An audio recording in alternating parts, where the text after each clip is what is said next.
Hello students, आज हम लोग मिरर फॉर्मूला को डिस्कस करने वाले हैं।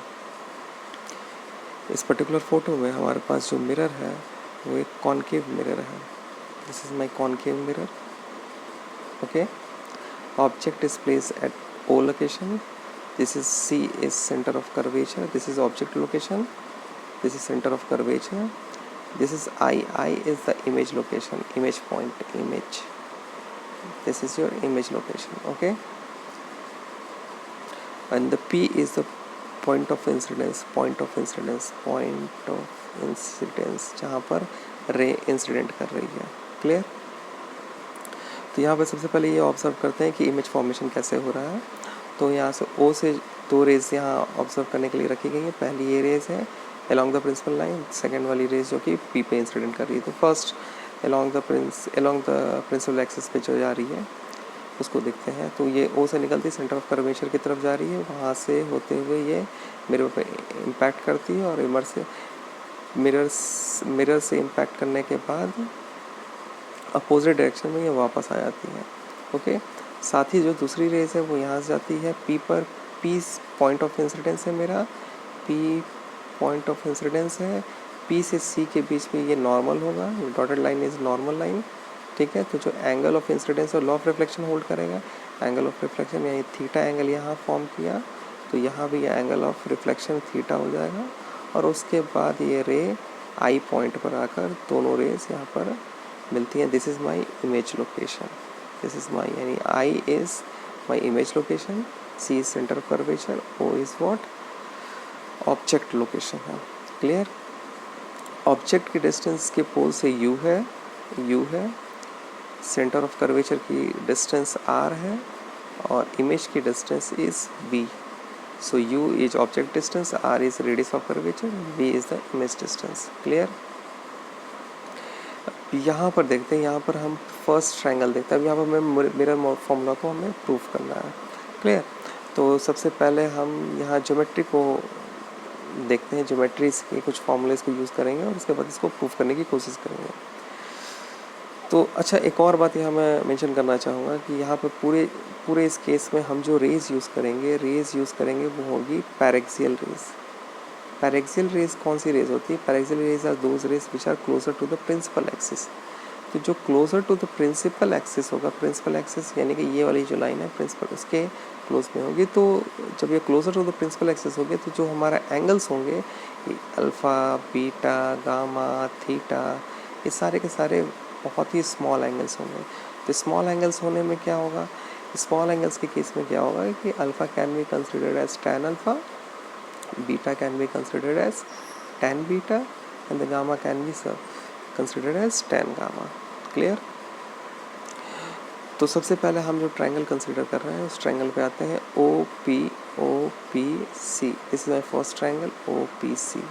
इस ट्रायंगल पे अगर मैं देखूँ this is beta angle is exterior angle और जो इंटीरियर एंगल्स है वो आपका थीटा है और अल्फा है। सो सिंपल मैथ्स है कि exterior angle is the sum of two interior angles. तो हम यहाँ यूज़ करेंगे beta is equal to alpha plus theta. और सिमिलरली अगर मैं दूसरा ट्रायंगल देखूँ which is CP and I, this is my CPI triangle.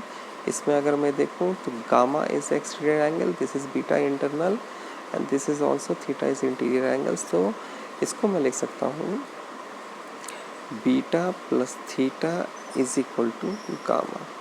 So we have two equations. यहाँ पर थीटा को मैं एलिमिनेट करता हूँ। तो थीटा को अगर मैं एलिमिनेट करता हूँ first equation, theta can be written as beta minus alpha. इसको मैं पुट कर देता हूँ सेकेंड इक्वेशन में, theta can be written as beta minus alpha. That means कि 2 beta is equal to gamma plus alpha. So finally we have this equation 2 beta equals to alpha plus gamma. Clear? We have 2 beta is equal to alpha plus gamma. अभी मैंने बताया कि paraxial race का case है, तो angle can be written as what, 2 times of tan beta, 2 times of tan beta is equal to tan alpha plus tan gamma. Clear? अब tan beta को मैं ऑब्जर्व करता हूँ कि tan beta, tan alpha, tan gamma, ये सारी चीज़ें क्या हैं। तो इसी ट्रायंगल में देखता हूँ मैं OPI M, O P M में देखता हूँ तो मैं टेन गामा को लिख सकता हूँ, सॉरी टेन अल्फ़ा को मैं लिख सकता हूँ. Tan alpha can be written as P M divided by M O, P M divided by M O. और हमको पता है कि पैरेक्सियल केस, तो इस पर्टिकुलर कंडीशन में क्या होगा कि एम और पोल के बीच का सेपरेशन बहुत ही नेग्लिजिबल है. तो मैं इसको रेदर देन मैं कहूँ कि एम ओ, मैं इसको कह सकता हूँ ये पोल की डिस्टेंस है, इसका नाम मैं एक्स दे देता हूँ. एक्सो मैं लिख सकता हूँ. तो अगर मैं इसको एक्सो लिखूँगा तो एक्सो की डिस्टेंस कितनी है, एक्सो की distance is your u. So this P M divided by tan alpha can be P M divided by u. Similarly, tan beta can be written as pm divided by what? tan beta पे आता हूँ, ये triangle लेंगे C P M. So pm divided by mc. So this is also m can be considered as x. So xc हो जाएगा, ये xc, और xc की डिस्टेंस है your radius of curvature. So pm divided by radius of curvature is your r. Clear?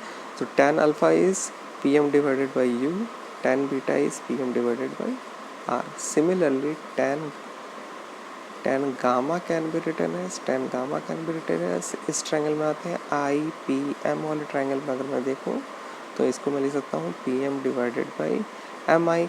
M I is pole से लेकर image के distance, this is your v. So we have tan beta which is equal to pm divided by r.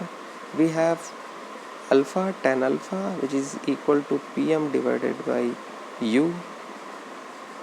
Beta pm divided by r. And gamma pm divided by v. So initially we have this equation 2 times of tan beta is equal to tan alpha plus tan gamma. So यहाँ पर मैं replace करता हूँ 2 times of pm divided by beta is what, r, is equal to alpha is what, pm divided by alpha की जगह क्या लिख सकते हैं u, and plus गामा की जगह क्या लिख सकते हैं pm divided by v.